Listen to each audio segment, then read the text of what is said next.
Welcome back to the Kicks and Picks podcast. Coach Steve here with Scotty and Nick. We're back after a week off. Some personal stuff got in the way for a couple of us, and we didn't record. Scotty and I did put out some locks for last week and did pretty well. Nick, I don't know, just didn't join us, Scotty, in the winning week that we had.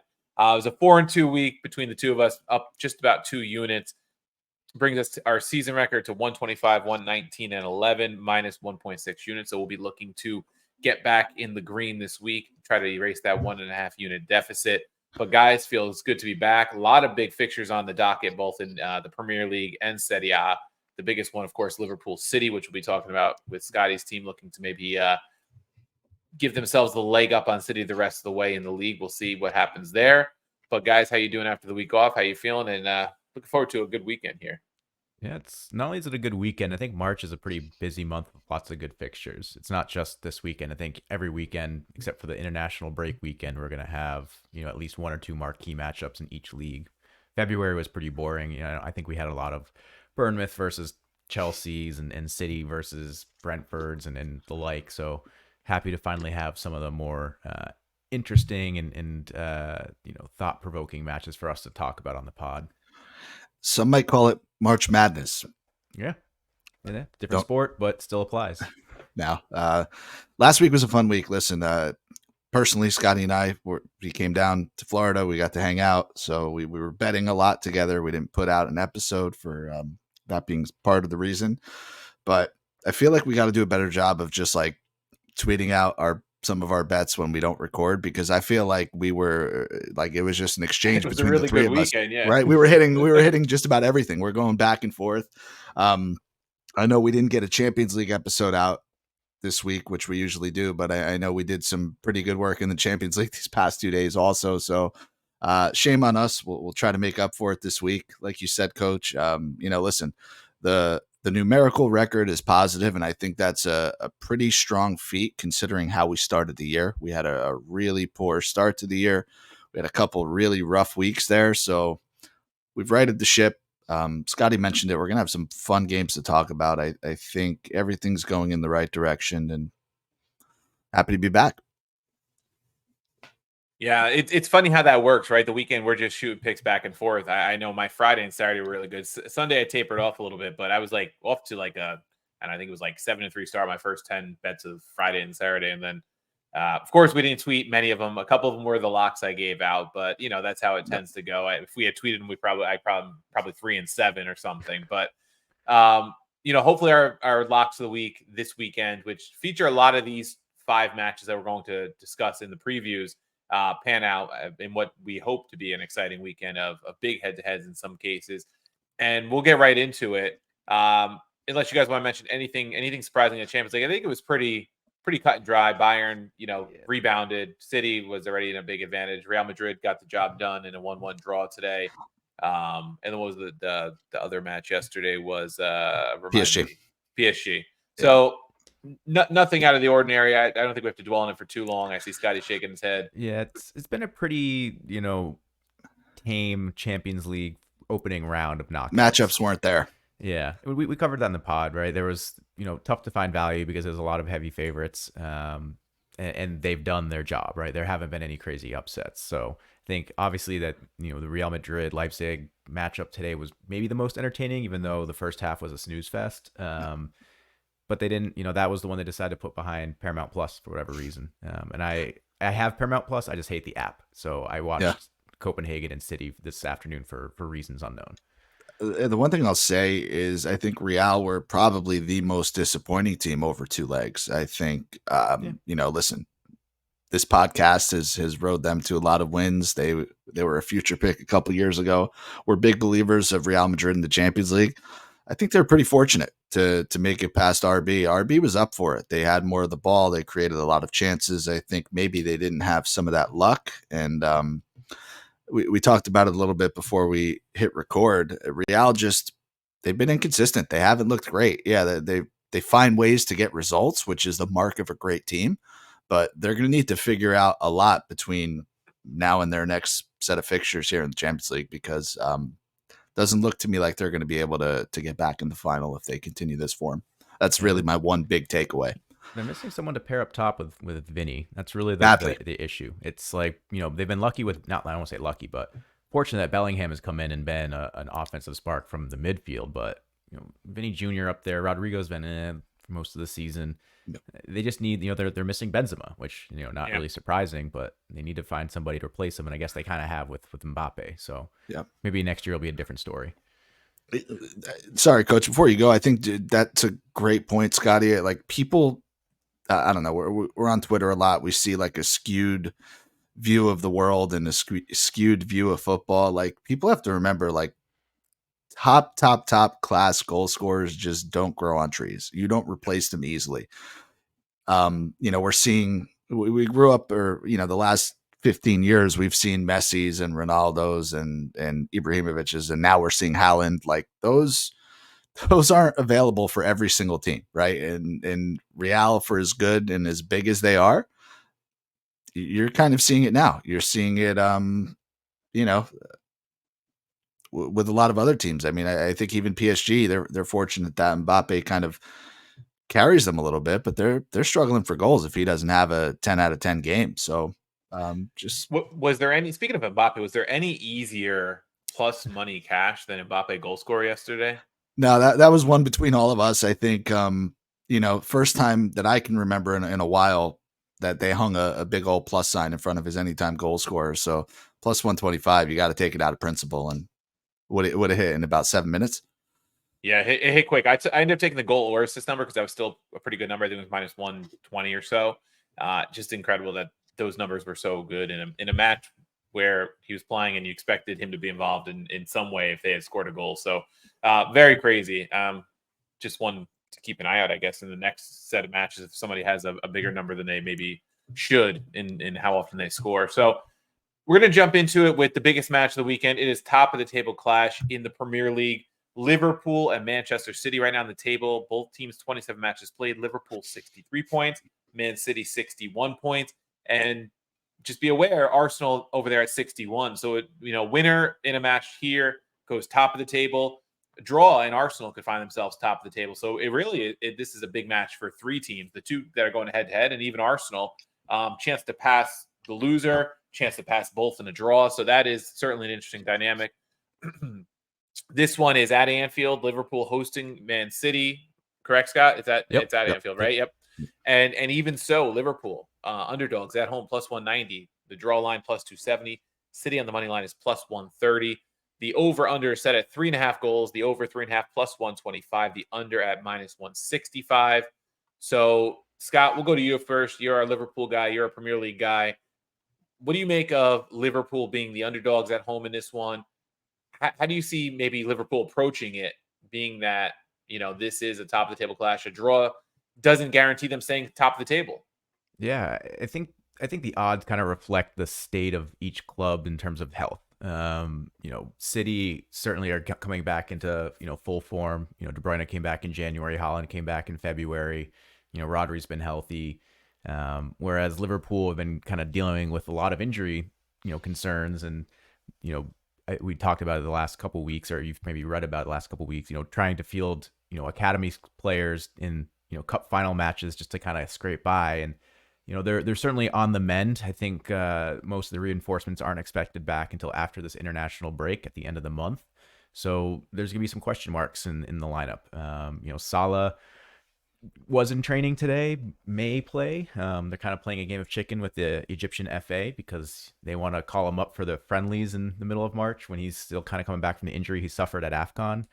And, they've kind of come out and said that if Salah plays any minutes before the international break, they're calling him up. So I'm not sure what kind of, game plan they'll use for, including Salah or not. But, they do have some guys. Scotty, I'm sorry to cut you off. He doesn't have to accept the call, right? I mean, like, is there ramifications for it's a friendly? It is tough. I think if you don't accept the call up, then there is like the threat of, we can kind of disbar you from playing in future matches, which, would Egypt do that? Probably not. But yeah. Okay.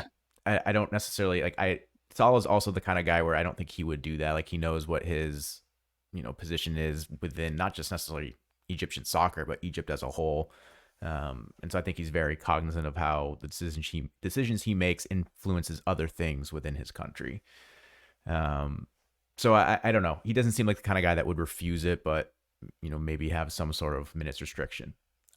Either way, they do have some players coming back. Nunez has been coming back into form last week or two, which is a good sign because they've needed a spark in their attack. Soboslai looks like he's probably gearing up to play in the midfield, which will be huge. They've been struggling with midfield depth the last few months. And largely their back four has been healthy. Trent Alexander-Arnold will miss out on this one, but Connor Bradley has been playing really well for them as like a deputy right back.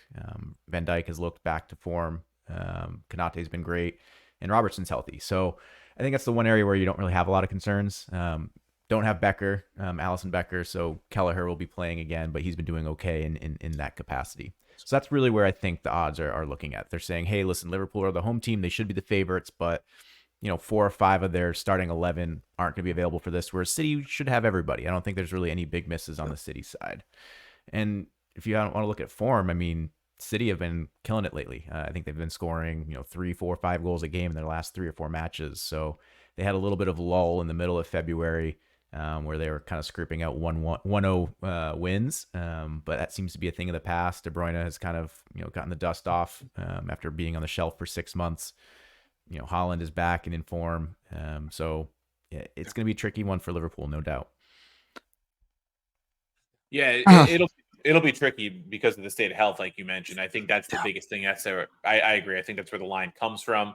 It is at Anfield, so that is an advantage in some ways for Liverpool. Both teams playing in the midweek. City played today on Wednesday. Tomorrow, Liverpool travels to Prague on Thursday. We'll see how much rotation there is there to try to save some legs for this one.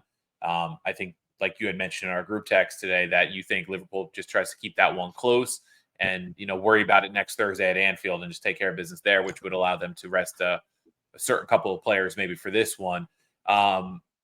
Looking at anytime goal scorer numbers, Nick, it's not very often you get Haaland at even money, which he's listed at right now. Yeah. Salah listed at plus 130, but of course, big question marks there. Plus 185 Darwin Nunez. Everybody else after that is plus 200 or higher. Some players like Phil Foden plus 260 maybe jumps out at, or Luis Diaz plus 330. What are you seeing from like that perspective? Yeah, from that standpoint, the two that jumped out are Foden and Alvarez. They're plus 260 and plus 280. Foden he's been on a heater. He's a guy that I think he's a guy I owe an apology to. I think I've been hard on him in past. I know I've been hard on Grealish. I've learned that I like Grealish less, and that's more deserved. Correct. But Foden, I've got the two of them confused for like 2 years, but Foden's definitely been a baller this year. I have to give him a little bit of a shout. He's on great form right now. He was rested today. There was no need for him, so I have to imagine he is getting a start. So that's really the one that jumps out to me at plus 260. Haaland's been a beast. I mean, anybody that wants to take him in any game, and if he's around even money, I don't care who they're playing. I don't care what the scenario is. You're not going to get an objection from me. But it's a tough one, man. Like, listen, I want to pull for my friend. I want to pull for Liverpool. I know Scotty has a play in this game, and in full transparency, I also like that play. If he didn't take it, it would have been one of mine. But I'm going to try to make the case here. I think this game means everything to Liverpool. They are going to be at home. That's a massive boost in a fixture like this. We already, you've heard me say it. It's Klopp's last stand. They're going to want to go out on top, if at all possible. They're certainly going to want to get something out of this game. I think if you took Liverpool plus a quarter of a goal, it's minus 130. That's really not a bad way to bet this game if you think Liverpool can get a result. And you guys have heard me say it as long as you've known me. If anybody listens to the show, they've heard me say it. Derby match, head-to-head match, even teams matchup for all intents and purposes.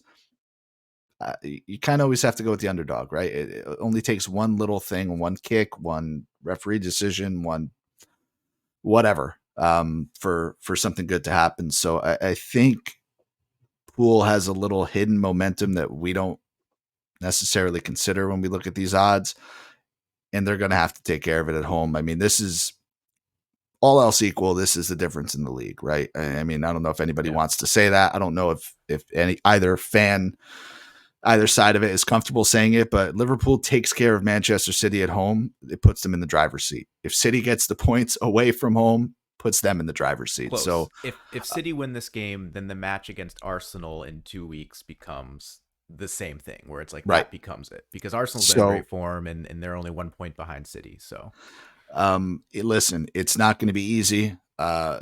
City are, you said it, they're healthy. They're finding the form. They're scoring at will. If anybody could do it, it's Liverpool. We have seen City have a little bit of a dip in form at points during the season. So it's going to be must-see TV. There's absolutely no doubt about that. Just good luck with whichever way you decide to bet it. Yeah, the other one that jumps out, like you mentioned, the plus quarter goal for Liverpool. I also like the draw no bet at plus 115. I think they obviously at home hang around in this one. I think there's a good chance they get a result, and if they do get a result and you're on the two-way money line, then at least you're getting your money back. And then there's a chance you could cash at plus money. I mean, if you like either team to score 2 goals, I think that's also in play here because Liverpool's at plus 105 and City's at minus 130. If you expect there to be 2 goals one way or another, or maybe both ways, and you get a 2-2 draw, then there's value in both of those sides as well. You just have to, I think, pick who you like better in the same kind of scenario there. yeah, I think an interesting approach to this game might be the live bet approach, because I think City's bench is going to be deeper. I can see Liverpool being at home, maybe having a stronger first 60 minutes. And if things are even, or even if Liverpool have a slight lead, you can look at a City money line versus a City draw no bet versus a City double chance, depending on what the situation is. And I can see a late winner or a late goal coming from City easier than I can from Liverpool, given what the bench depth will be, right? Like you could see Julian Alvarez or Doku, one of those will probably be coming off the bench at some point. Whereas for Liverpool, their attacking strength is probably going to be like a Jaden Dons, one of the academy kids. So if it comes down to that, I would favor City. So that could be another approach if you're looking for a strategy on what to do in this game. Man, and I really agree with you, Scotty. I think especially the first 15, 20, 25 minutes, Pool have to just come out swinging. I really agree with that. They need to take every advantage they have being at home and hopefully catch City off guard. Yeah, the only other thing I'm wondering too is if when they release the other player props, is what is Kevin De Bruyne's goal or assist number looking like, because he's 190. Well, he's plus 400 on the goal line, so I wonder how much that drops for the assist. I'm just curious because he hasn't played a lot this year. If that number is maybe a little more playable than it normally would be, because the anytime goal score number is huge. And the only other thing I'll say, which listen, I do very much expect this to be a high intensity, high octane game for all the reasons we just talked about for the last 10 minutes. This is also a game where the books dangle a shitload of like over type numbers at you, right? Over 3.5 plus money, over 11 corners plus money, over this, over that. Just be careful. I personally can very easily see this being a 2-2 game. I could see this being a 1-1 game, and everybody gets fucked every time which way. Yeah. So just be careful. I think Scotty has the right idea. This is a very good live bet game.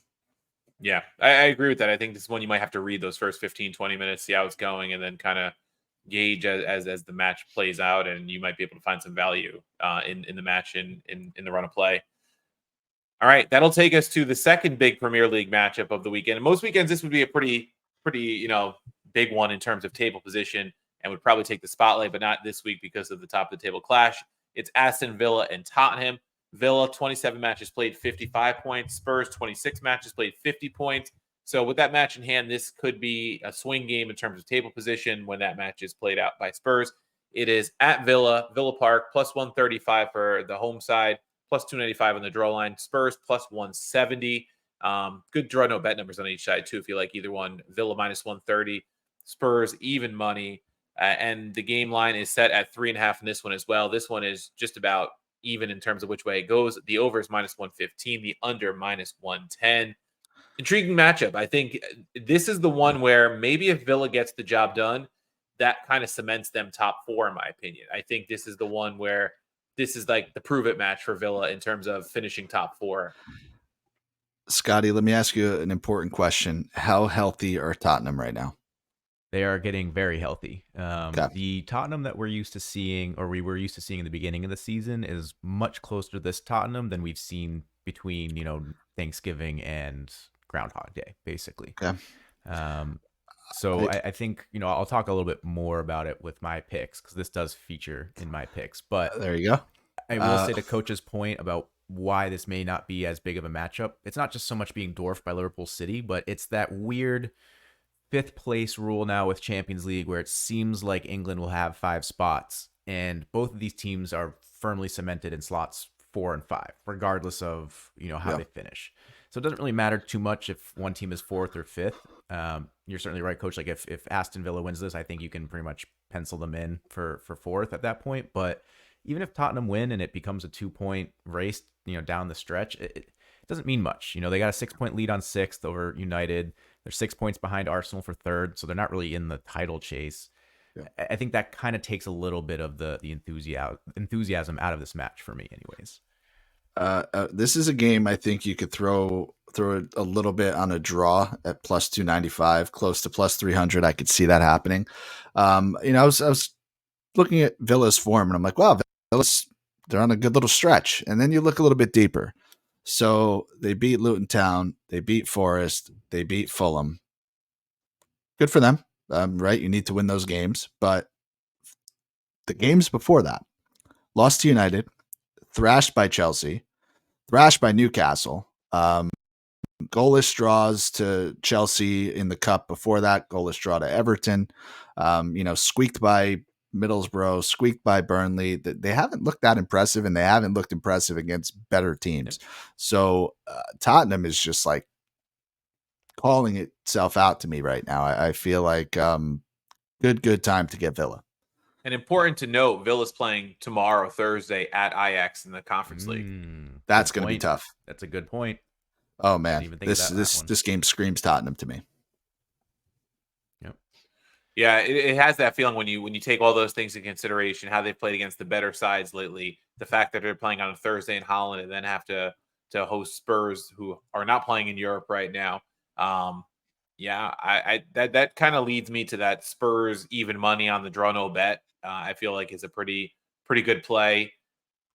I would even consider, I'm going to look at the number, what it is here, because I do think there are goals in this one. Do you guys agree that you think there's goals in this one? The strengths of both teams have been goal scoring. Right. Both teams have been mediocre in terms of defense. So if you want to look to Spurs and goals in this one, you don't even have to touch the 3.5. If you want to do like a match parlay, like we like to toy around with sometimes on here with some of our picks, Spurs win and over 2.5 is plus 225. Yeah. I think if Spurs win, there's probably 3 goals in the match. Yeah. Yeah. This is very similar to my thinking for my pick, Coach. So very good. I haven't peeked, so if then we might just be thinking the same way. I have not cheated and looked at that line of thought at all. So that'll be interesting. You're telling me that Spurs are getting healthy, man. I like them in this matchup. I really do. Yeah. I mean, really their only injuries at this point, are Ryan Sessegnon. They have a wing back who's not healthy. Solomon, if you guys remember Manor Solomon, he had a few good goals last season, but it's been pretty useless. And then I think Richarlison is a question mark. But even if that's the case, their front line is still stacked. Yeah, good point. So, all right, looks like we're leaning Spurs in this one. Let's move on to Serie A. We have 3 big ones in Serie A this weekend in terms of European qualification and things like that. Bologna, Inter is where we'll start. Bologna hosting Inter. They're plus 245 on the money line. The draw line is plus 220. Inter plus 115. The over 2.5 is set at plus 115. The under at minus 145. I know I have a pick in this one. Nick, you also have a pick in this one. So we won't give those away yet. But just to give a little background, these are the 2 hottest teams in Serie A right now. Bologna unbeaten in 7, wins in 6 straight. Inter unbeaten in 12 straight, and I believe it's 5 straight wins for them, if I've got my numbers right. These 2 teams are hot. Inter's first in the table, and it's big for Bologna here because Bologna has moved 4th place, which is the coveted Champions League spot, also potentially a 5th place spot for Serie A, the same way as Premier League this year, but 4th guarantees it, and they're just playing really well. They hit that little lull in January where it looked like they might fade, Nick. And now here they are again, huge win against Atalanta last weekend that jumped Atalanta in the table. And they're looking, actually, they were already ahead of them. They pulled further ahead, 4 up on Roma for the last Champions League guaranteed spot. I mean, what do you make of them right now? So everybody knows I've been following them a little bit longer than before it became a trend, let's say. And the criticism I had of this team from late last year into early this year is they don't score enough goals. And they have started to correct that. I think, the formation is a lot more fluid than it's been made out to be. Xerxes is really, I don't think he's a pure striker, but he's got the talent to play pretty much anywhere up front. He's scoring a lot of goals. I think that's important. The two stats that like jump out to me is you look at them in fourth. They have 41 goals. Juventus in second place only has 42 goals. They only have 24 allowed. Juventus in second place only have 21 allowed. So very similar stats to a team that's 2 points ahead of them. Really, they had that run early in the year of it was like 5 out of 6 games were a draw or something like that. Yeah. And you wonder if they could have picked up a win in 1 or 2 of those games, man. They'd probably be ahead of Milan right now, probably neck and neck with Juve. So have to give them credit. They do have some really good players, but the goal scoring of late has really been the difference, and no matchup seems to be too big for them. So really impressive. And their home record is second best in the league, only behind Inter. They're 11 wins, 2 draws, 1 loss in 14 home matches, 26 scored, 7 allowed. Yeah. But conversely, Inter's the best away team in the league. Yeah, and I'll just throw this in there. I think in this game, I would be taking the over 2.5 all day. I think you can easily see Inter getting 2, maybe 3 on their own, and I like Bologna to get a goal in this one. Agree. Yeah, that was one that I threw out there. We were discussing the podlock. We didn't want to go to a third pick in this match, but that jumped out at me too, because just this past weekend, we saw multiple goals. We saw at least 3 in that match against Atalanta. So Bologna, they don't give up a lot, but we've been seeing goals in their matches a little more lately. It is certainly an interesting one. Let me ask you this, Nick, if Bologna gets it done in this one, like, is this the one that'll really, no matter what Roma does this weekend, say, or what Atalanta does this weekend, and their big head-to-heads that we're going to discuss, is that going to be maybe enough to put them in the driver's seat for top 4, do you think? Like, if you can beat the league leaders. They've already beaten them this year, right? They beat them in the Coppa Italia, so I think they have the belief that they could do it. I mean, to get the 3 points for doing it it could. I mean, the form they're on right now, if they're able to pick up a 7th straight win and you beat Inter while doing it, it's certainly your spot to lose. But like I said, I'm just really wondering if some of those draws come back to hurt them and not converting that into the full 3 points, because, we've talked a lot about Roma, Atalanta, Napoli, Lazio. They only have 2 more wins than Roma, or the same amount of wins as Roma, and only 2 more wins than Lazio. So I keep going back to that stretch, but that was like before they really caught the eye of everybody watching the league. So kudos to them. I mean, I think the fact that we're in March and they're in the top 4 race is an outstanding story. Yeah, spectacular job by Molto. Be great if they can hold on. I think the calamity below them will allow them to stay in this race till the end of the year. They just need to pick up 3 points whenever possible from here on out. Yeah, and very interesting. They're unbeaten in their last 3 against Inter. Not only did they win in extra time in the Coppa Italia, they did get a draw in the league match at the San Siro 2-2 back in October. Came back from 2-0 down. 2-0 down to that one. That's right. Yes, that was when they were really hot early in the year. Even last year, they won at the Delata 1-0 in February against Inter. Inter wasn't the same in the league last year, but they were still a very strong side. So speaks volumes to what Mota's doing there and what Bologna can do. I'm not going to give away my pick here, but this should be a fun one. I mean, this is one to look forward to on Saturday, and it's a good test for Inter too. I think it's a good test for them, as they're running away with the league at this point, but it's just one to keep their players sharp for Champions League in the midweek, and kind of condition them for what they hope to be a deep run in the Champions League as well. I think, and for sure, when you start pulling away in the league, maybe you start getting a little complacent, and this is a good way to keep them sharp, I think.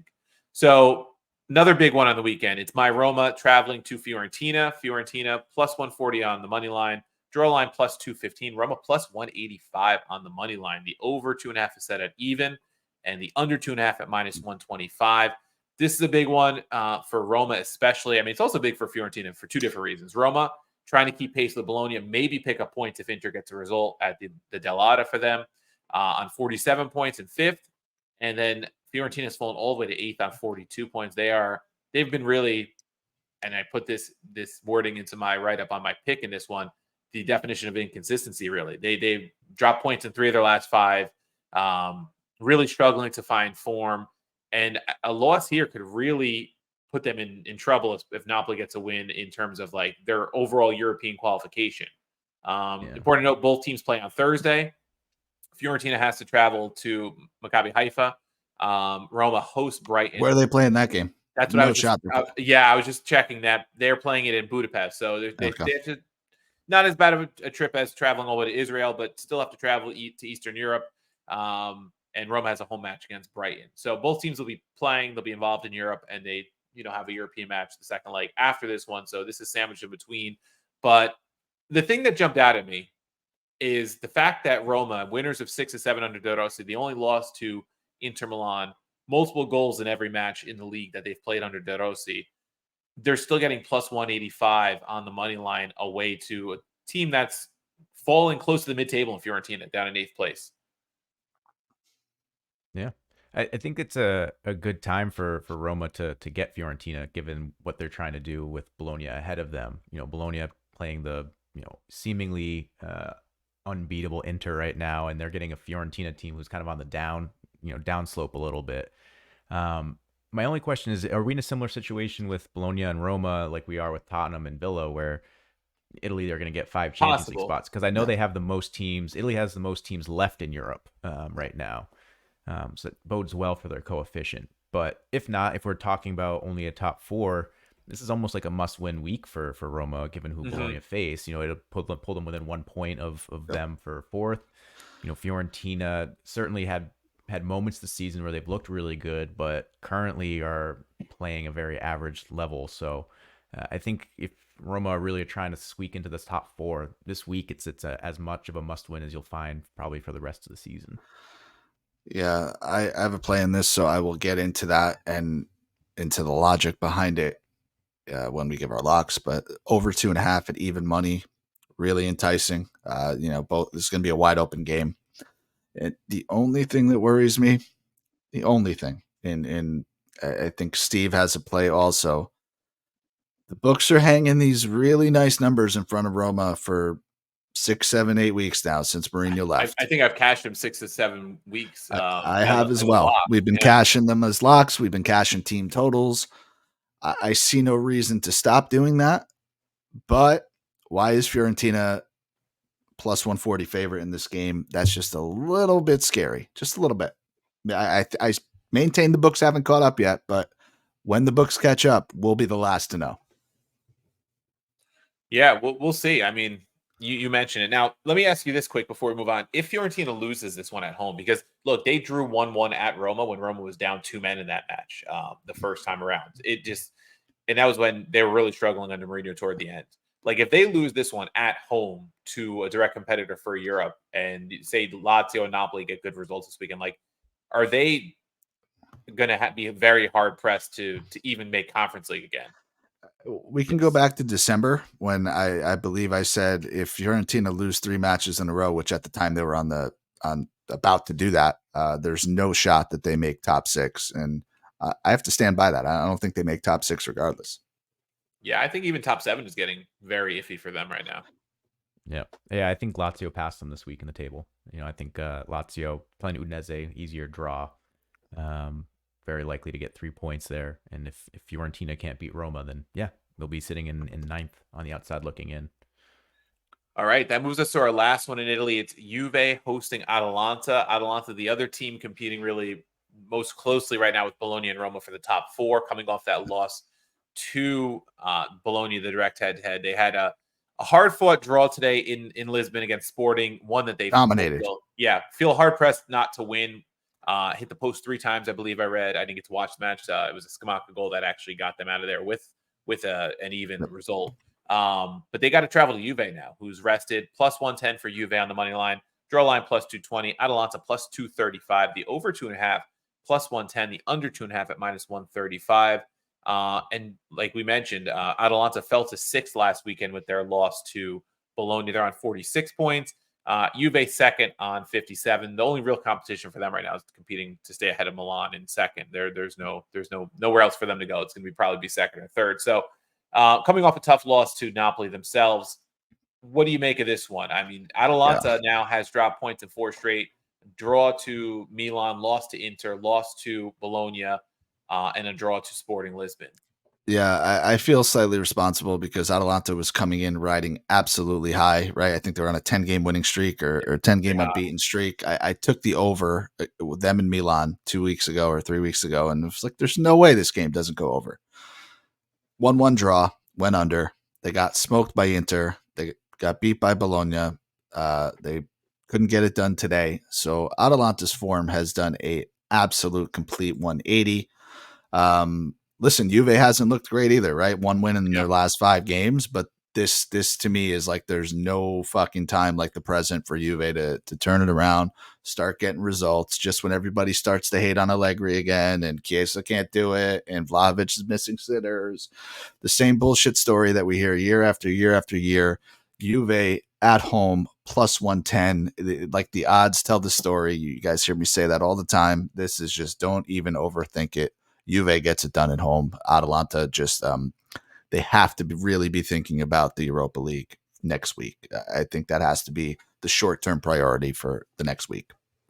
Yeah, I think that's fair. I mean, it still is concerning just like how many points Juve have been dropping in the last couple of weeks, right? They've gotten 4 points out of 15.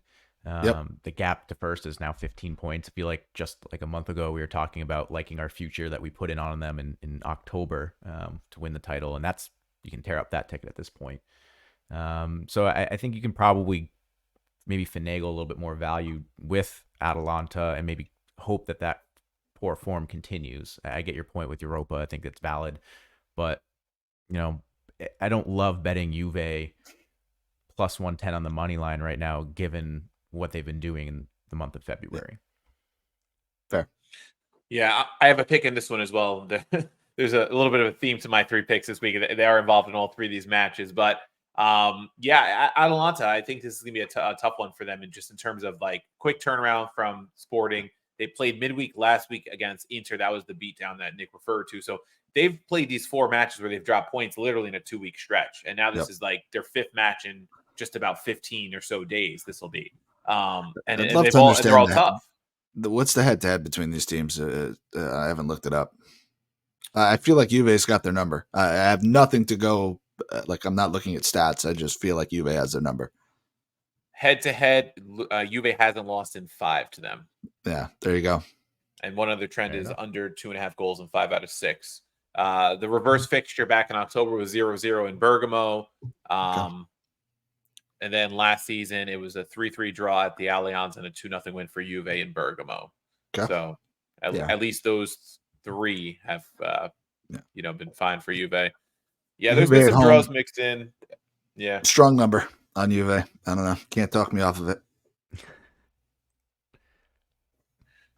All right. That'll take us to our locks of the week, and we're going to kick it off with Scotty. Where are you going? Yeah, so I'll start with one of the matches we've already previewed. I'm going to take Manchester City's team total over 1.5 at minus 125. Nick also said he liked it. Yes. The reason why I like it, again, Kelleher's been playing well for Liverpool with Alisson being hurt, but I think this City squad, now that they're healthy and in form, presents a much bigger challenge. Even though that, like I said, Liverpool's defense have been relatively healthy, they've still logged a ton of minutes in the last few weeks. Van Dijk has played virtually every minute of the last, 4 or 5 matches, all in the last 2 weeks. And in the reverse fixture, City managed 60% of possession. I think that's probably going to continue again in this one, considering Liverpool's midfield is still a little hobbled. And if that's the case, they're going to have plenty of chances on goal. And I wouldn't fault Kelleher for allowing a few against, the likes of Haaland and Alvarez and Doku and Foden. So I like the City to get 2 in this one. Hopefully Liverpool can score more. Okay. I am going with my first of the group, the first of the trio in our big 3 that we just previewed in Serie A. I am going with Juve money line at home against Atalanta at plus 110, and that's why I didn't weigh in with a winner there. Like I mentioned, Atalanta coming off that 1-1 draw in Lisbon, in which they were unlucky not to return to Bergamo with an advantage in the home and home there. That's now 4 straight winless matches after dropping the points to Bologna, Inter, Milan, like we mentioned earlier. Their brutal run of matches brings them to the Allianz before hosting the return leg against Sporting. Doesn't get much easier for them. I like the value on a rested Juve side at home, even though they've dropped points in 4 to 5 themselves. It feels like Nick mentioned, it feels like prime time for Juve to bounce back and get a win against a side that is in between your European matches, and they've got a full week rest. And all will be right on Twitter again. I'm going to the Premier League for my first pick. It is Manchester United on the money line, taking on Everton. Love-hate relationship with Everton. Depending on who you ask over here at the pod, sometimes it's a hate, but we have to bet against them. United is -115. I think they just have to handle Everton at home. I'm not even looking any further than that. It's a must-win game. Everton are really struggling to score right now. One thing I will say, Beto might feature in this game. You could definitely count on hard work. So more hard work incoming. Hard work. No goals. United take care of this one. Yeah, I almost wouldn't mind the under in this one just because United have been so up and down with their forwards getting goals and not. And Rashford pulled that out, probably his best goal in 2 years against City last weekend. But I mean, that number, it's plus 120, under 2.5. It's not bad. I think that's another little interesting play if anyone's listening. All right, I'll go to my second lock, another match that we already covered, and it's going to be in the Tottenham-Aston Villa match. I'm taking Tottenham double chance coach and over 2.5 at -110. So very similar to what you said, but I'm taking the double chance just because, like Nick said, there could be a draw on this one at plus 290. So this gets you covered both ways, especially if Villa score like a late winner at home. I could see that happening. But in this one, goals are pretty much a given. Both teams are averaging, two goals scored per game and nearly 1 goal allowed, or actually a little over 1 goal allowed. So really just comes down to us expecting to see the Spurs of, August, September, and October in this one instead of the one that we saw, around December and January. They're healthy. They should be pretty well rested given that they don't have to worry about anything in midweek. Compared to Villa having to play that match against Ajax. So the other thing I want to call out, the next 4 games for Spurs: Fulham, Luton Town, West Ham, who've been struggling, and Forest. So I think this is going to be a little bit of a run that they're going to go on here.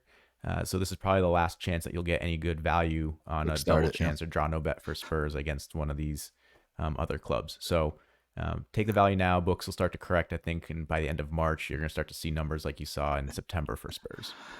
So I think we do a good job of preparing for these shows, and we put our picks together, but I don't know if is our betting style the same, or do we just spend too much time with each other where like too much time in the group chat. The logic is just like everything I talked about without having read what Scotty put down, everything Steve talked about, everything we discussed about the game, and that's exactly how we got to this pick. So I think you're going to see that 3 more times, but it's just super enjoyable anyway. Let's ride it to some wins.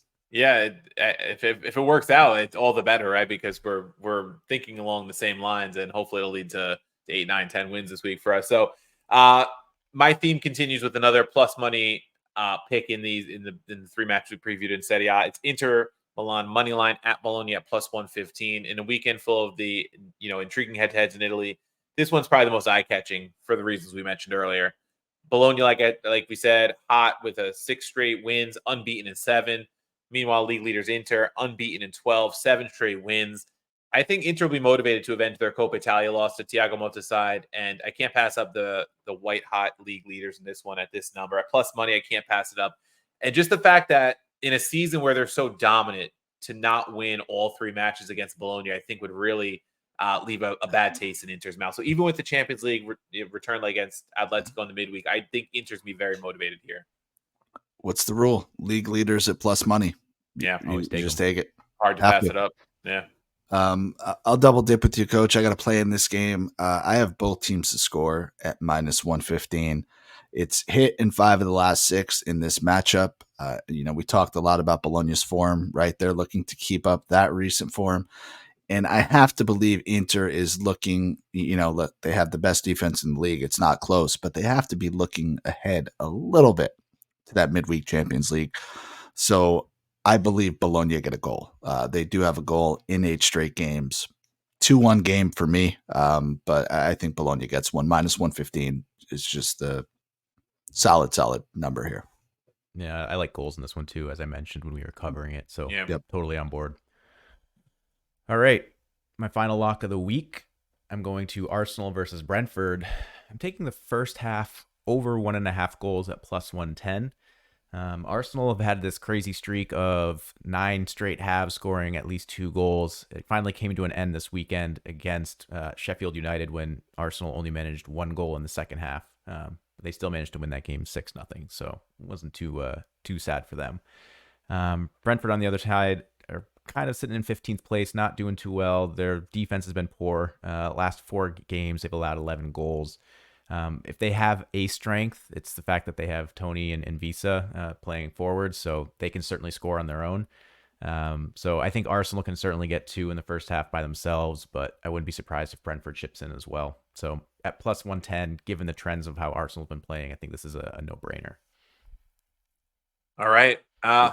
This one may or may not surprise people, but I am going back to my boys yet again. I mean, I never thought I'd be able to bet them this many weeks in a row at the number I'm getting them at in the form they're in with the way the first half of the season went. I'm going Roma draw no bet at Fiorentina +105. I really love them on the money line at the +2 whatever number it was that we said. But if you're getting plus money on a draw no bet on the road, I'm going to take that. I still, for the life of me, can't figure out why Roma keeps getting such big numbers from the books. They've won 6 out of 7 under De Rossi, like I mentioned in the league, scoring multiple goals in each time and only losing to Inter Milan. They now travel to Fiorentina to play, travel to Florence to play Fiorentina. That's been the definition of inconsistent. Like I said, dropping points in 3 out of 5. Both teams play Thursday, so there won't be a rest advantage there. I'm taking the informed side with the protection of the two-way money line at plus money. Yeah, repeat everything coach has said and do what we've been doing for 6 or 7 weeks, and that's double dip in this game. Roma team total over 1.5 +165.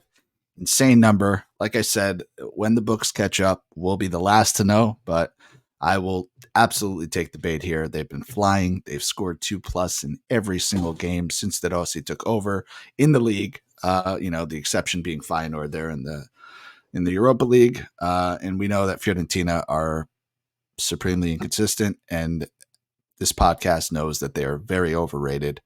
Have to take Roma +165. I will live with that loss if it doesn't come through. And I will be riding right there with you. I'd even noticed the team total when I went through because the money line jumped out at me so fast. And that is just a ridiculous number on a team that scored now in 7 straight matches, multiple goals, including against like Inter. How many matches with a first half goal, right? They've scored a first half goal in just about every one of them. Yeah. And, did it against Inter, did it against Torino, did it against Monza, like 3 tough defensive sides, especially the first 2. Like Torino has been really good defensively, even as a mid-table side. So crazy numbers, just crazy. Nick, I'll take you guys to the podlock. Yeah, you take it away. You found this one. Architect of the podlock here. 15-8-2 plus 5.6 units on the year. We're hitting 60% on the podlock. We did go through a little dip, but there wasn't much. I mean, listen, a lot of midweek games this week, so a lot of areas to be cautious over the weekend. We featured a lot. We pretty much found the picks that we like in those. Elsewhere, a lot of mismatches. So we are going to take you guys to the MLS for our first MLS pick of the year. LA Galaxy, double chance, -135 at Nashville. Double chance means they're getting plus half a goal on the road. They are unbeaten in their first 2 matches, 1 win, 1 draw. Nashville has 2 draws so far, and Nashville will be on short rest playing Thursday against Inter Miami. Galaxy is the better team. We're getting them plus half a goal, -135, and we will start the MLS season off in winning fashion. Yeah. Landon Donovan, anytime goal scorer at +130. Take it. All right. That'll wrap up this episode. We hope you enjoyed it, and we look forward to riding through a great slate of matches with you this week, and hopefully you ride some winners with us in those matches. And hit us up on social media, on Twitter, in the comment section on YouTube if you have any picks in those matches or any others you really want to get out there to the community, and let us know what you like. And we thank you for listening, and catch you guys next week.